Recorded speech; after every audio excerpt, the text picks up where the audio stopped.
Meus queridos e amados irmãos ouvintes deste meu canal, que é o seu canal, em defesa do Evangelho. Eu estive notando que algumas pessoas ainda têm grandes dúvidas acerca da doutrina da salvação, né? A soterologia. Existem pessoas que inclusive conversaram comigo hoje pelo WhatsApp dizendo: olha, eu ainda acho que se a gente estiver em Cristo, nós corremos algum risco. Jeremias, por favor, grave algum vídeo tirando essa dúvida, debatendo sobre esse tema. Eu quero ler Romanos no capítulo 8, a carta de Paulo, que diz: portanto é uma partícula explicativa. Ele vai dizer que agora nenhuma condenação há mais para os que estão em Cristo Jesus, que não andam segundo a carne, mas segundo o Espírito. A primeira coisa que eu quero deixar claro para vocês é que a salvação é uma prerrogativa de Deus, uma prerrogativa divina. Desde o Antigo Testamento tem esse entendimento. Quando nós lemos em Jonas, no capítulo 2, acerca daquele salvamento dele, ele está lá no ventre do grande peixe e ele orou a Deus e tal. Ele fala no versículo 9 do capítulo 2 o seguinte: mas eu te oferecerei sacrifício com a voz do agradecimento. O que votei, pagarei. Do Senhor vem a salvação. Então, o próprio Jonas, ele tem essa compreensão, que a salvação vem de Deus. Por que a salvação vem de Deus? Depois nós vamos voltar lá em Romanos no capítulo 8, versículo 2. Por que a salvação vem de Deus? Porque nós não temos nenhuma condição de nos aproximar de Deus. Por mais que nós nos santifiquemos, por mais que nós tentemos buscar a Deus, a gente não se aproxima de Deus, né? Do ponto de vista moral. Nem mesmo aqueles que estão em condições de santidade, mais do que eu, mais do que você, se aproxima de Deus do ponto de vista moral. Por mais que você tente, você não consegue, né? A gente não consegue nem se aproximar e nem se afastar. O que nos aproxima de Deus é a salvação através de Jesus, pela queda do sangue de Cristo. Paulo diz: vós que estáveis longe, agora pelo sangue de Cristo chegaste perto. Porque Jesus derrubou a grande muralha que havia entre nós e o nosso Deus. E ali ele construiu uma ponte, que é ele. Nós chegamos até ele. A condição do homem é simples. Em Efésios, no capítulo 2, versículo 1, Paulo diz assim: vocês que estavam mortos em suas transgressões e pecados. Nós estávamos mortos, essa era a nossa condição e ainda é a condição de muitos. O que nos vivificou foi estarmos em Cristo e nós recebemos a vida de Deus, que é o Espírito Santo, né? Nós quais costumávamos viver quando seguiam a presente ordem deste mundo e o príncipe do poder do ar, as potestades do ar, o espírito que agora está atuando nos que vivem desobediência. Então, Paulo não perde o foco em mostrar que existe uma força conspiradora, espiritual, invisível, assim como há o reino de Deus, que Jesus disse que o seu reino era invisível, portanto presente. Existem também forças invisíveis que ficam levando pessoas que estão vivendo deliberadamente em desobediência para não ter acesso à salvação. A nossa condição era de estarmos mortos em pecados. O que mais? Anteriormente, todos nós também vivíamos entre eles, satisfazendo as vontades da nossa carne. Ou seja, quando a gente faz a vontade da nossa carne, nós estamos em conexão direta com essas forças negativas. Então, alerta para você que tem aí dúvida se você é salvo ou não.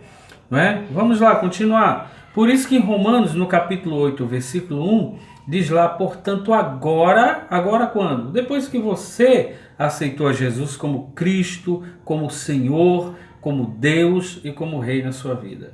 Você passou a ser um integrante da família de Deus e, portanto, você inaugurou um novo tempo na sua vida, a salvação, não é?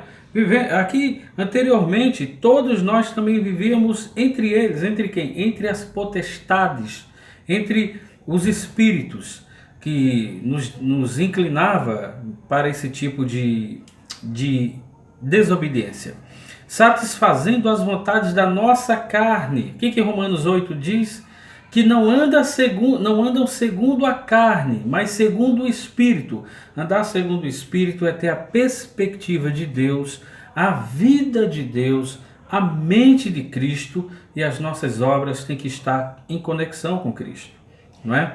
Aí continua dizendo aqui, seguindo os seus desejos e pensamentos, como os outros éramos por natureza merecedores da ira. Paulo é implacável, é honesto em admitir que a sua natureza pecaminosa o levava para a condenação eterna. E agora tem uns grupos aí dizendo que não existe inferno, para tentar atenuar sua culpa. E eu conheço alguns. Só que essas pessoas vivem deliberadamente em pecado. Então acham que, negando a realidade escatológica de uma condenação no vindouro, a pessoa acha que pode viver à vontade, né? Agora, atenção, para você que é salvo e que está em Cristo, a graça não pode ser barateada. O que é uma graça barateada? É uma graça que não é de liberdade, mas de libertinagem. Aquela pessoa que diz, tô nem aí, eu sou salvo mesmo, eu posso pecar, eu posso fazer o que eu quiser. E não é assim. Todavia Deus, que é rico em misericórdia, pelo grande amor com quem nos amou. Esse é o texto áureo da Bíblia, João 3,16.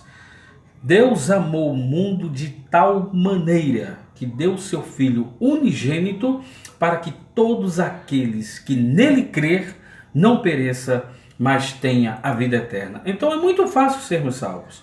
A gente recebe pela consciência do Evangelho o presente que Deus nos deu, que é o seu Filho amado Jesus Cristo, e a partir desse momento que nós abraçamos a fé, nascemos de novo para vivermos em novidades de vida. E aqui, no versículo 6 do capítulo 2 de Efésios, continua: Deus nos ressuscitou com Cristo. Qual que era a nossa condição em Efésios, no capítulo 2, versículo 1? Nós que estávamos mortos em transgressões e em pecados. Por isso que ninguém pode dar um passo para Deus apenas por dar, sem que ouça primeiro a novidade do Evangelho e o Espírito Santo atue na vida dessa pessoa. Conforme eu li em Jonas, no capítulo 2, versículo 9, todavia a salvação vem de Deus. Sempre assim. Jesus disse que ninguém vem a mim sem que aquele que me enviou não o trouxer, e eu ressuscitarei no último dia. Eu fico feliz em saber que a iniciativa partiu de Deus. E agora ele fala ao meu coração e cabe a mim ouvir ou não. Continua aqui, para mostrar nas eras que hão de vir a incomparável riqueza da sua graça, demonstrando em sua vontade para conosco em Cristo Jesus.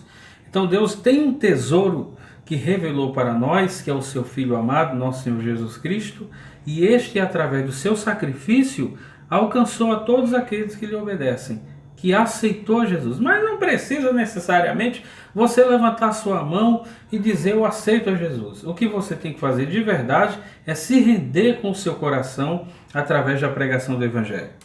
Pois vocês são salvos pela graça, versículo 8, por meio da fé.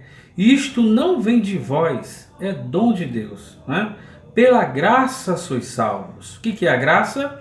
Nesse contexto semântico, a palavra graça quer dizer favor imerecido. Coloque isso na sua cabeça, você não merece. Você estava morto, em transgressão, em pecado. A nossa condição era de morto, e morto não pode fazer absolutamente nada. A iniciativa foi de Deus em nos trazer de volta para Ele. Ele nos ressuscitou em Cristo. A preposição em Cristo nos coloca para dentro de Cristo. E a preposição com nos coloca junto de Cristo. Então algumas versões vão dizer assim que ele nos ressuscitou com Cristo, que é junto de Cristo. Eu prefiro essa versão da NVI que vai dizer que nos ressuscitou em Cristo, porque Jesus diz em João no capítulo 15, se vós estiverdes em mim, a preposição em é para dentro. Romanos no capítulo 8, que nós iniciamos aqui, diz, portanto, agora nenhuma condenação há mais para os que estão em Cristo. Então, essa preposição é muito importante e você tem que entender ela, porque é de uma forma muito simples que eu estou falando, não é? Aí aqui vai dizendo, não por obras para que ninguém se glorie. Então, o fato de nós sermos salvos pela graça, entre outras questões, que envolve é para que nós não tenhamos nenhum mérito, para que ninguém se glorie. Eu sou salvo porque eu sou melhor, eu sou salvo porque sou dizimista, eu sou salvo porque sou um crente exemplar. Nenhuma dessas obras vão te aproximar de Deus, porque eu falei no início do meu vídeo, você pode se santificar, você pode se quebrantar, mas você não se aproximará de Deus pelo seu caráter de santidade. Nem se aproximará, nem se distanciará. Você estará na condição de pecador. É incrível isso.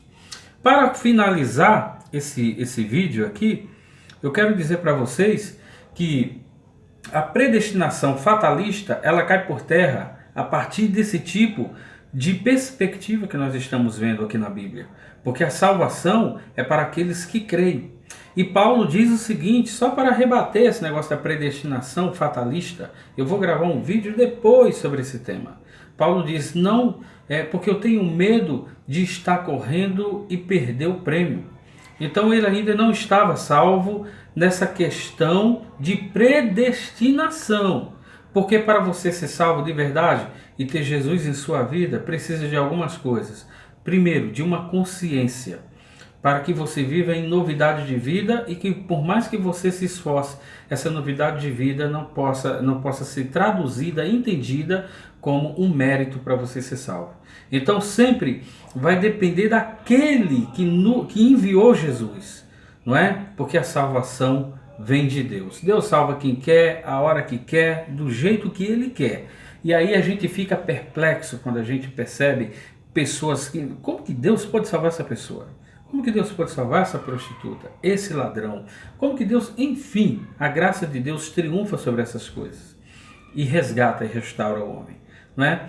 Então é o seguinte, esse é o vídeo de hoje sobre salvação. A salvação não é um mérito seu, não é um mérito nosso. A gente tem que viver a vida de Deus através do Espírito Santo, mas isso não implica dizer que somos salvos por termos feito essas obras, ok? A salvação está na cruz ensanguentada de Cristo, é mérito único e exclusivo do amado, que é Jesus. Fique com esse vídeo, com essa palavra. Se você gostou, deixe o seu like, o seu comentário, acione o sino e viralize esse vídeo. Tenha certeza da sua salvação. Eu sou Jeremias e esse aqui é o seu canal Em Defesa do Evangelho. Por hoje é só.